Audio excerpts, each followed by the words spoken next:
हाय everyone. CSAT के paper को लेके as well as GS one के पेपर के लेके बहुत कुछ हंगामा चल रहा है। I just really want to solve this paper in parts because I want to really deep into each of the question and see कि सच में वो बहुत ही नया टाइप का क्वेश्चन था। Of course there were quite a few questions which were quite lengthy, लेकिन बहुत सारे ऐसे भी थे जो अगर आपने पीवाईक्यू ठीक से किया है तो आपको आ जाते थे।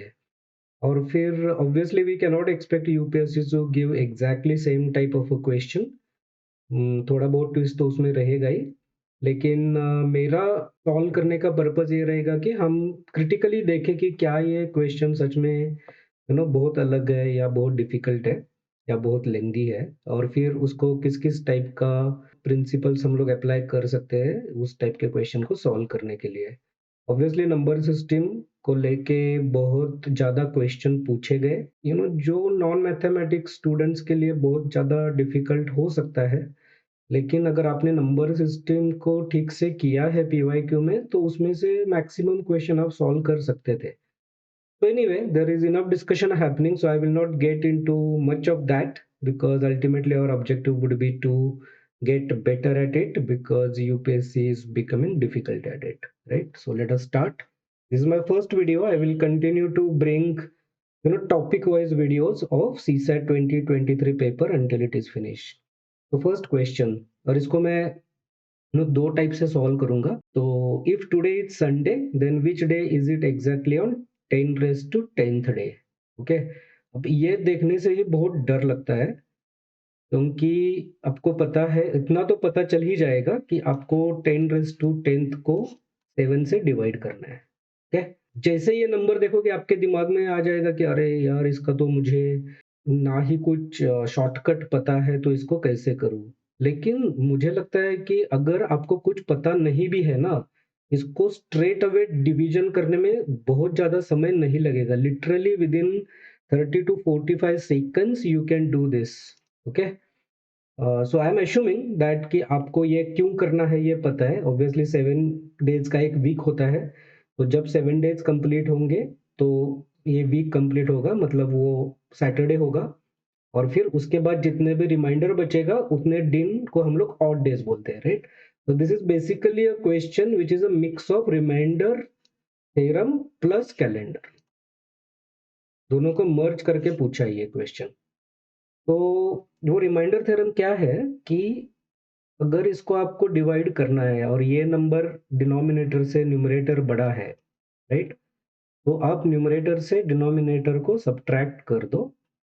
ओके, और उसका जो पावर रहेगा उसका रिमाइंडर भी सेम रहेगा। तो this is the theorem. Now अगर आपको ये थ्योरम पता है तो ये बहुत ही इजी बन जाता है, लेकिन मैं कहूंगा कि अदरवाइज भी बहुत इजी है। I will tell you why and how, right? तो ये 10 - 7 3 आ गया, 3 रेज़ टू 10 आ गया। अब मैं क्या करूंगा कि ये ऊपर का नंबर और बड़ा करूंगा 7 से। So I will take 3 raise to 5 divided by 7 which is 9 raise to 5 divided by 7। तो ये 9 में से 7 चला गया 2, 2 रेज़ टू 5 डिवाइडेड बाय 7। इसका जो रिमाइंडर आएगा वही इसका भी रिमाइंडर होगा। ये थ्योरम है।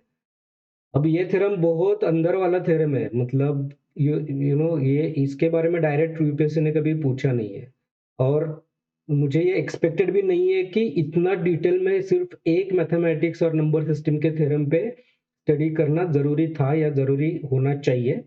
But that is a different question. Because there is a question I am going to explain this theorem to you. तो 2 रेज़ टू 5 कितना होता है? 2 raise to 5 is basically 1632, right, divided by 7। So this is 28 आ जाएगा। 7 4 जा 28 और reminder 4 आ जाएगा, मतलब 4। 4 अगर रिमाइंडर है इसका मतलब आपको वीक में 4 डेज ऐड करने पड़ेंगे। इसको ऑड डेज बोलते हैं, right? Sure that you have studied the calendar. So you get 4 odd days. It is Monday, Tuesday, Wednesday and Thursday. That's your answer. ये तो बहुत सिंपल है, क्योंकि एग्जैक्टली सिमिलर टाइप का क्वेश्चन यूपीएससी ने पिछले 2-3 साल पूछा है। लेकिन ये सोचो कि आपको ये रिमाइंडर थ्योरम पता नहीं है तो क्या करोगे? तो आप कर दो ये डिवीजन को। ओके, तो आपको पता है कि 10 raised to 1 is 1 0, 10 raised to 2 is 100, so 2 0, तो 10 raised to 10 is 10 zeros. तो मैं कर लूंगा इसको 1 2 3 4 5 6 7 8 9 10 डिवाइडेड बाय 7. इतना टाइम लगता है.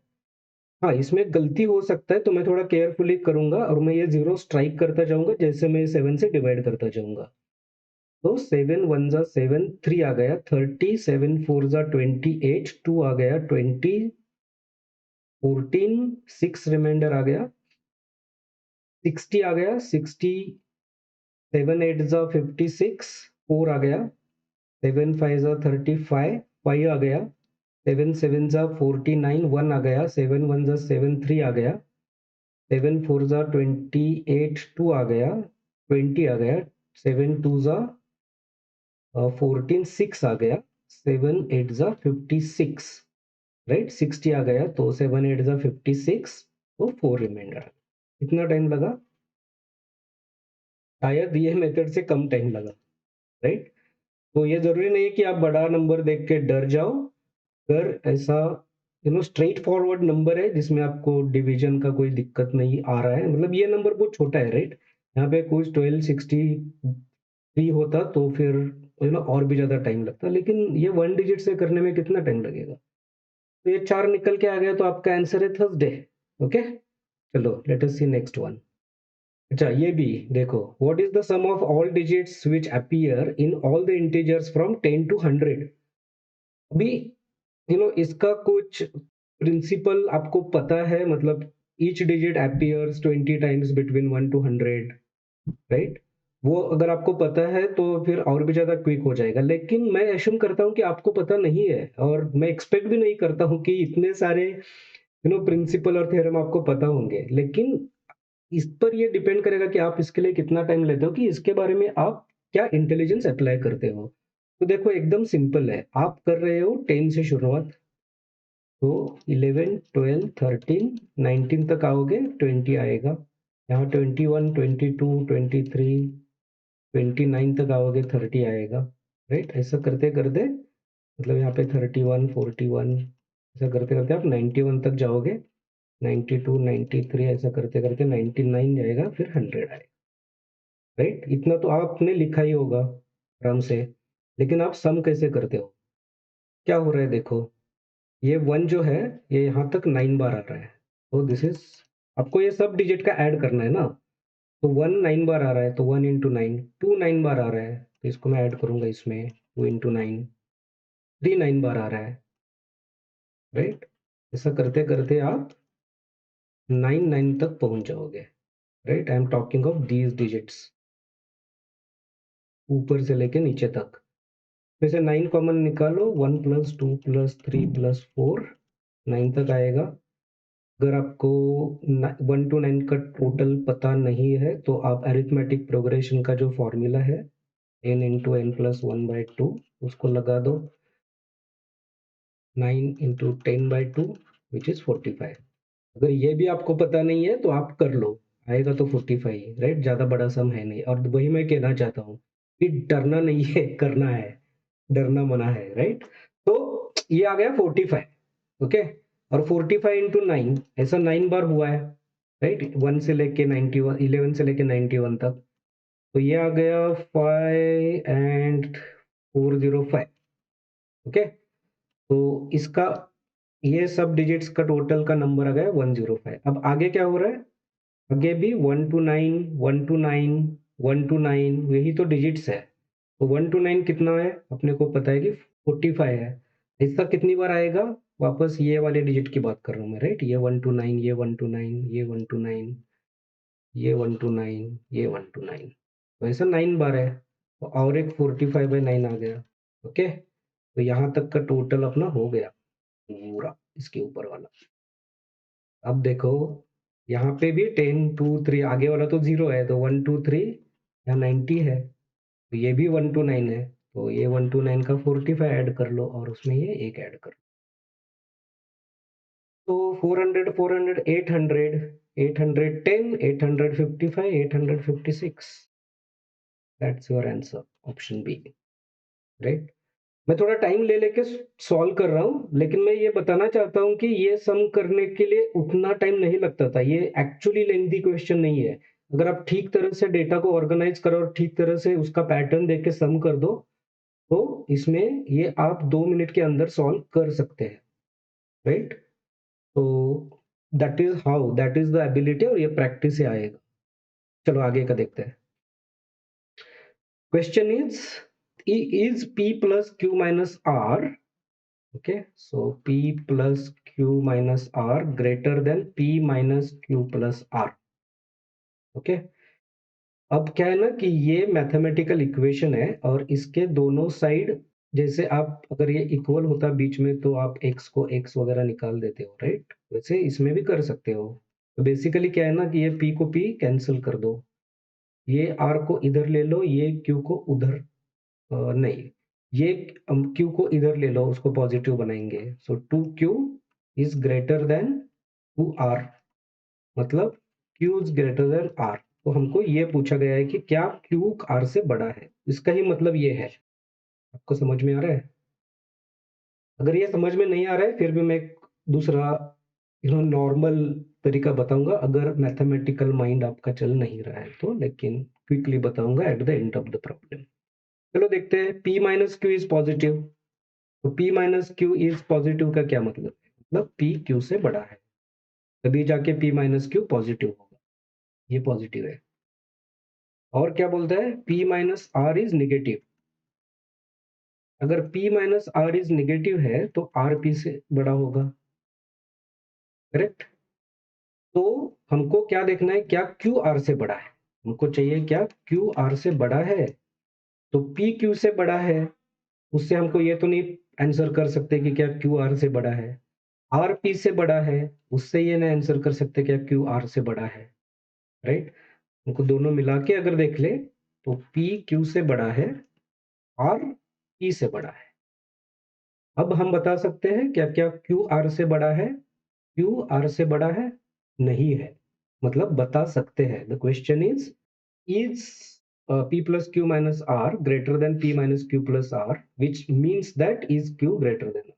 ये आंसर हम दे सकते हैं if we combine both the statements, okay, and that's your answer, which is c, okay। अगर अगर आपको ये दिमाग में नहीं आता है, क्योंकि आपको हमेशा इक्वल की आदत होती है, लेकिन ये आप ध्यान में रखना कि इसको greater than, less than apply कर सकते हो। Look at your expressions, p plus q minus r and p minus q plus r, okay? और अपने को क्या पता है, r p और q दोनों से बड़ा है। तो यहाँ पे क्या है, p और q को आप ऐड कर रहे हो और r को उसमें से निकाल रहे हो। यहाँ पे क्या कर रहे हो, p में से q माइनस कर रहे हो और r उसमें ऐड कर रहे हो। तो r तो सबसे बड़ा है ना? r तो सबसे बड़ा है, तो फिर p प्लस q में से आप सबसे बड़ा नंबर निकाल रहे हो, यहाँ पे सबसे बड़ा नंबर ऐड कर रहे हो। ये ठीक है कि आप इधर सम कर रहे हो और इधर माइनस कर रहे हो, लेकिन r तो p और q दोनों से बड़ा है ना, तो ऑब्वियसली ये इक्वेशन इससे बड़ा होगा। अच्छा, इतना तो आपको आइडिया लगाना आना चाहिए, अदरवाइज आप कुछ नंबर लेके भी इसको वैलिडेट कर सकते हो, राइट? आप p को 3 मान सकते हो, इसको 2 मान सकते हो और इसको 4 मान सकते हो। तो ये 3 प्लस 2 5 माइनस 4 5 आ गया। ये p minus Q 1 plus, sorry, 3 minus 2, 3 plus 2 5 minus 4 1 आ गया, और 1 प्लस, सॉरी, क्या है ये, 3 माइनस 2 1 आ गया, प्लस 4 5 आ गया। इतने सिंपल नंबर लेके भी आप इसको चेक कर सकते हो। इसके लिए आपको ये पता होना जरूरी है, तो ये तो आपको निकालना पड़ेगा, ठीक है? तो I will continue to solve this question paper in detail. अगर आपको ये एनालिसिस क्वेश्चंस का पसंद आ रहा है तो आप जरूर सब्सक्राइब करो।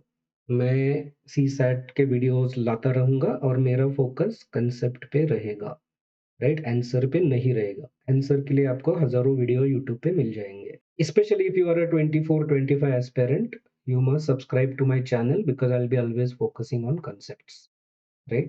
and I will also bring in some practice questions along with PYQ. I'm also going to start, animated videos on geography, so this is going to be really helpful for you. Chalo, see you in the next video. Thanks for watching.